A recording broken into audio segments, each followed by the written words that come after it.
God be with you. And also with you. A reading from the Holy Gospel according to Matthew. Jesus said to the apostles, "Do not let people intimidate you. Nothing is concealed that will not be revealed, and nothing is hidden that will not be made known. What I tell you in darkness, speak in the light. What you hear in private, proclaim from the housetops. Do not fear those who deprive the body of life, but can't destroy the soul, but rather fear the one who can destroy both body and soul in Gehenna. Are not the sparrows sold for pennies? Yet not a single sparrow falls to the ground without your Abba God's knowledge.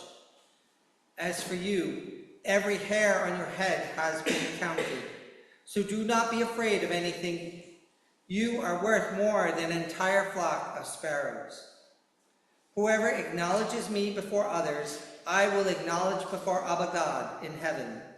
Whoever disowns me before others, I will disown before Abba God in heaven." The good news of salvation.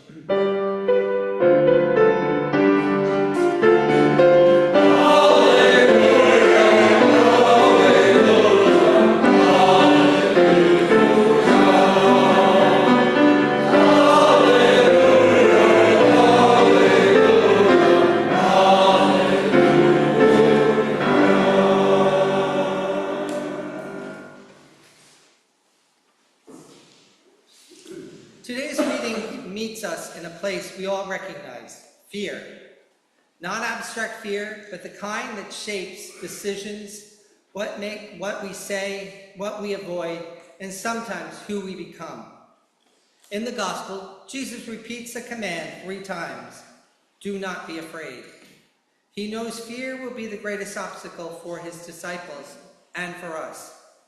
But these are not just instructions Jesus gives to others. They are instructions he lives himself. Fear no one, and he doesn't. He speaks truth to religious and political authority.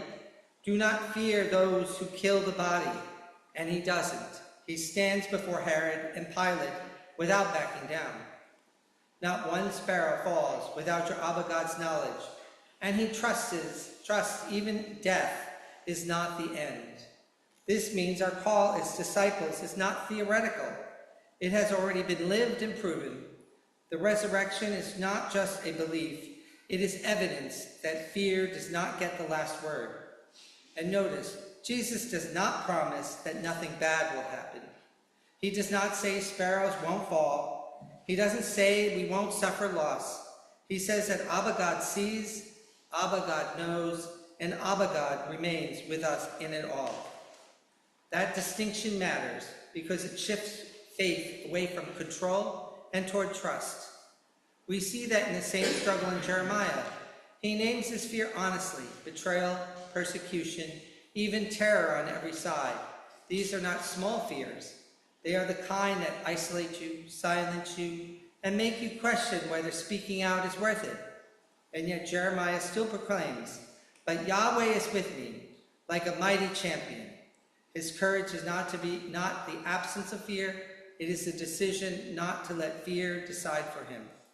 And that is where this becomes very real for us, because fear still shapes our world today. Fear of those who are different, fear of losing status, stability, or security, fear of conflict, fear of being judged. Fear can lead to silence when we should speak. Fear can lead to exclusion when we are called to welcome. Fear can lead to injustice when we prioritize comfort over conscience. As we approach another election season, we need to be honest. Faith does not exist outside of public life. We sometimes act as if politics is this separate, dirty arena over there, and faith is something pure and private over here. But for many LGBTQIA people, for many women, immigrants, for Black and brown communities, for people living in poverty, politics is not abstract. It shows up in those whose rights are protected, whose families are recognized, and whose bodies are safe, and whose lives are treated as expendable. Jesus is sending his disciples into that real world, into conflict, into disagreement, into systems of power and telling them, do not be afraid. And American Senator Margaret Chase Smith, who was the first woman elected to the U.S. Senate from Maine and one of the first to challenge the culture of fear in the McCarthy era, once said, "The right way is not always the popular and easy way. Standing for right when it is unpopular is a true test of moral character." That's exactly what Jesus is asking of the disciples today. Do not let fear decide for them, but to let conscience decide, even when it costs, even when defending the dignity of LGBTQIA people, or women, or migrants, or brown and black neighbors is labeled too political. Another woman who knows something about costly courage, the singer and activist Joan Baez, put it simply: action is the antidote to despair. When we feel overwhelmed by the state of our politics or by the constant attacks of the dignity of us as LGBTQIA people, on our families, our bodies, our relationships, and our very right to exist, it is tempted to shut down and walk away.